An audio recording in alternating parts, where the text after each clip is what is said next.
Donc nous allons passer à Lini Production. Donc malheureusement nous tenons à excuser son partenaire Lini Production, parce que Lini Production est deux. Donc ton coéquipier m'a laissé un message en disant comme quoi je me moque de mes abonnés, je suis là pour la YouTube Money. Oui, voilà. Voilà, exactement. Mais j'ai la gastro. Voilà. Donc voilà, donc excusez-nous de son absence, mais par contre voilà, nous avons les productions qui est là, Lini est absent. Donc voilà, donc je vais te laisser la parole et tu vas nous parler de Lini Production et après vidéo. D'accord, pas de souci. Donc bonjour, je m'appelle Nicolas, donc un des deux fondateurs de la chaîne Lini Production. Mon camarade est absent, donc il s'excuse. Donc Lini Production, qu'est-ce que c'est? Voilà, le monsieur qui a la gastro. Lini Production, qu'est-ce que c'est? Donc ça fait bientôt 5 ans qu'on a créé la chaîne. Donc au début, on vous l'avoue, on ne savait pas trop vers quoi on voulait aller, donc on faisait plusieurs types de vidéos. Par exemple, on faisait des vidéos sur Bazooka, donc c'est pour dire. On faisait aussi des vidéos où on reprenait des scènes de films, on changeait les voix des personnages, et on en faisait des sketchs. Et depuis à peu près 1 an, on a décidé de se spécialiser dans des vidéos plus axées culture geek, en créant une émission qui s'appelle Lennywood. Donc Lennywood, le principe c'est on choisit un film, une série ou une animation japonaise et on en parle sur une vidéo assez courte, donc ça peut aller de 5 à 10 minutes, où on va résumer le film en mettant en avant la ligne directrice du film, donc ce qui peut permettre à des personnes qui veulent, par exemple, imaginons Walking Dead, on veut regarder la saison 8, mais on n'a pas vu les saisons d'avant, donc c'est quand même du temps qu'on va prendre, mais nous on propose de vous raconter ce qui s'est passé dans les saisons d'avant en quelques minutes. Donc ça peut être un gain de temps. Et ensuite de ça, on essaye toujours de rajouter quelques touches d'humour sur nos vidéos et de plus en plus de mise en scène. Parce qu'on aime beaucoup faire ça et on aime beaucoup mettre en avant le côté humour et le côté dynamisme qu'on peut ajouter à côté de nos résumés de vidéos. Et à côté de Lennywood, il y a peu de temps, on a aussi créé une autre émission qui s'appelle Antagoniste, où on parle donc, des plus grands antagonistes de la culture pop. Donc on a fait 3 vidéos pour l'instant, donc sur King Kong, le Démogorgon dans Stranger Things et Darth Maul dans Star Wars. Voilà en gros, en principal ce qu'on fait sur la chaîne actuellement. Donc là, je vais vous proposer de regarder la vidéo que mon camarade a fait spécialement pour l'occasion. Donc c'est sur un film d'animation qui s'appelle Quest for Camelot, donc je vous propose de regarder ça tout de suite.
cadre harmonique avec l'équivalent de la musique avec politique et le contrôle de l'information se sont trouvés au Il travaille alors une bonne partie de la première partie qui arrive à une partie appelée des dragons. Ils font alors la connaissance de Devon et Cornwall, des dragons c'est moi qui ne volent pas, mais ça veut tout.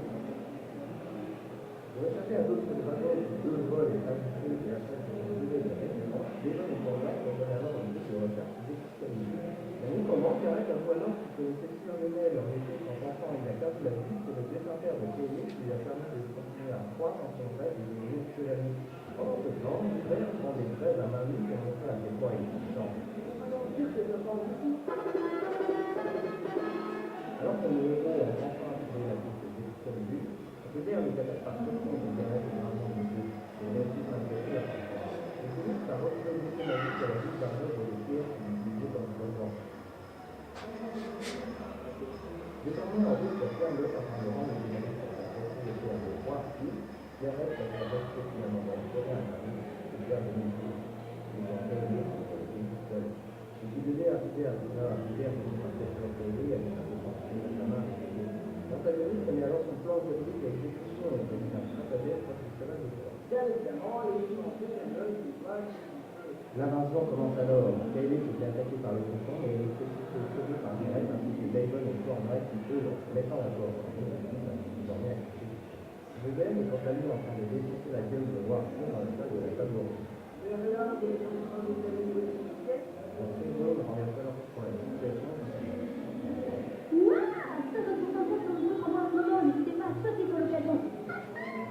Ruben reprend ensuite l'avantage de cette immunité qui est mise en entreprise. Comment ceci explique peut-être par un homme qui en réalité dans la télé à l'origine de ce en train de la total, mais spontanément. La paix revient donc sur quelle note le roi fait à l'univers télévisé pour la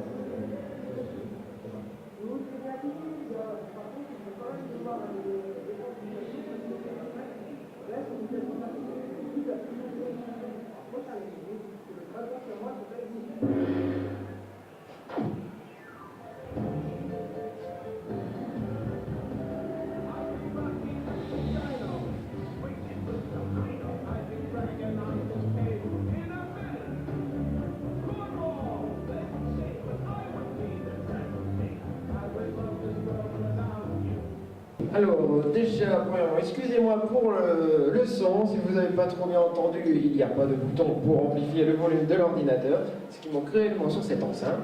Mais je vous propose d'aller regarder la vidéo avec un meilleur son sur leur chaîne YouTube. Donc je vais laisser la main à Lenny Productions si vous voulez lui poser des questions avant que moi je lui en pose. Du coup, est-ce que quelqu'un a des questions?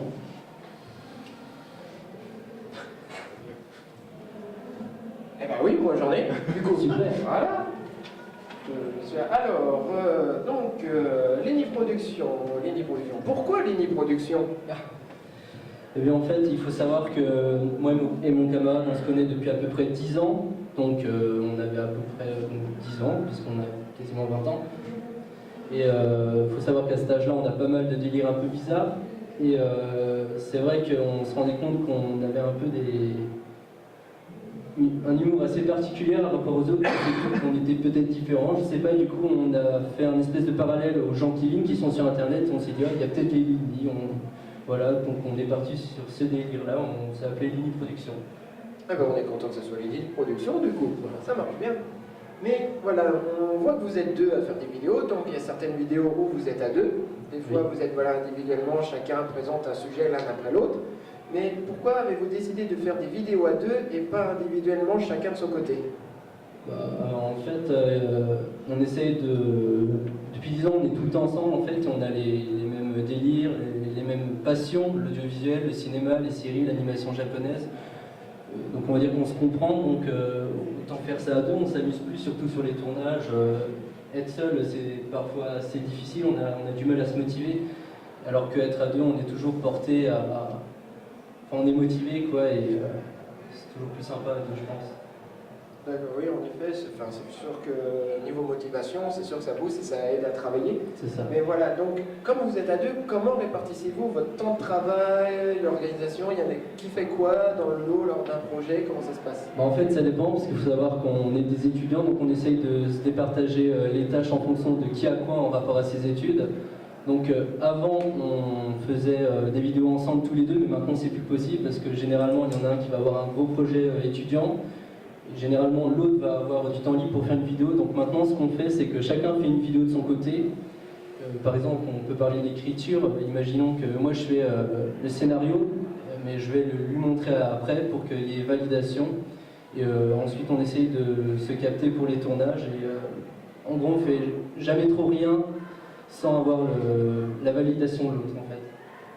D'accord, et donc ouais, vous êtes toujours en communication, toujours en contact, enfin voilà, l'un qui enrichit un peu la vidéo de l'autre, enfin toujours à deux, même sur une seule vidéo, si vous l'un des deux est tout seul. Très bien. Donc pour le montage, pareil, pour toi et Clément, donc la réalisation des vidéos, comment ça se passe au niveau est-ce qu'il y a de l'écriture, l'idée, où est-ce que vous allez chercher ça, le montage, comment ça se passe? Ou alors, juste pour toi, tu peux... Pour une vidéo Linywood, par exemple? Par exemple. Bah, il faut savoir avant d'avoir commencé l'émission, on a fait une espèce de liste pour répertorier tout ce qu'on aimerait mettre en avant. Et pour le scénario, on écrit justement le scénario durant le visionnage de la série ou du film. Donc on prend les notes de ce qui se passe et évidemment les quelques passages qui pourraient être amenés à porter sur un sketch. D'accord, très bien. Simplement, on voit que la recette fonctionne, mais dis-moi, la recette pour un bon Linywood, c'est quoi? Dis-nous ton secret. Pour un bon Linywood, je dirais que ce qu'on cherche plus particulièrement, c'est le dynamisme, parce que sur YouTube, les personnes, faut que ça aille vite, quoi. Il n'y a pas de temps mort, il y a une seconde de blanc, les gens partent, donc c'est vraiment le dynamisme et on essaye d'avoir un humour qui pourrait parler au plus de monde possible. Donc je dirais dynamisme et humour. D'accord, et à travers tout ça, donc vos sources d'inspiration, c'est quoi? C'est votre passion, c'est l'amour du cinéma. Où est-ce que vous trouvez les sujets, là, comme tous les sujets qu'on peut retrouver sur votre chaîne? D'où ça vient? Est-ce que ça remonte à un plaisir personnel de votre enfance, des vidéos qui vous ont marqué ou... Dites-nous tout. Alors forcément, on a été influencé par plusieurs youtubeurs, donc Joueur du Grenier, forcément, c'est un pilier.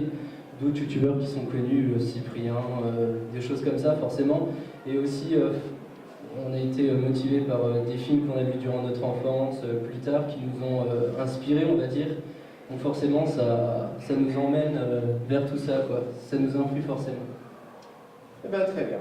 Sur ce, je n'ai plus de questions parce que tu as bien résumé au début certaines questions, donc du coup, c'est très bien. Donc, avant de terminer cette conférence, je vais vous poser quelques questions à tous les deux. Donc, je vais te passer le micro et je vais tirer sur ma voix. Alors, quelques petites questions.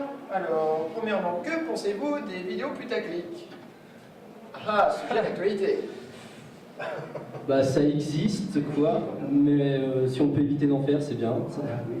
Je sais pas ce que ça peut apporter au final. Comme je disais à un monsieur tout à l'heure, si la motivation de faire une chaîne YouTube, c'est de se faire du pognon, bah, je pense que c'est une mauvaise motivation. Il faut faire des vidéos pour se faire plaisir ou pour faire ce qu'on aimerait voir. C'est une passion. Ouais, exactement, oui. Enfin, bon, voilà. Je vois pas l'intérêt, mais bon, je comprends que certains se disent, voilà, il y a de l'argent facile à se faire, mais oui, forcément, je ne cautionne pas. Très bien, ça marche. D'autres questions, là on sort un peu de l'actualité YouTube, plus un peu pour vous. Alors, chacun son tour, donc, si je vous pose, est-ce que vous préférez avoir des dents en mousse ou une jambe en bois? Une jambe en bois. Oui, une jambe en bois, c'est bien. Ou alors, des dents en bois ou une jambe en mousse? Les dents en bois. Une jambe en mousse. Alors, prochaine question, joueur du grenier ou Cyprien? Joueur du grenier. Oui, bah, Ouais, je crois qu'on l'avait compris ça. Bob Lennon ou Benzaï? Benzaï. Benzaï. J'avais pas de questions, mais vous avez-vous des petits jeux comme ça, des questions à leur poser? Soit vous rigolez un peu plus, si vous en avez qui vous vient à travers l'esprit. Non. Eh bien, très bien. Sur ce, je vous remercie d'être présent pour cette conférence YouTube avec Rage Plus et Ligny Production. Merci à vous d'avoir été présents et puis merci à vous d'avoir répondu à toutes ces questions et nous avoir montré et expliqué votre chaîne YouTube. Merci à vous.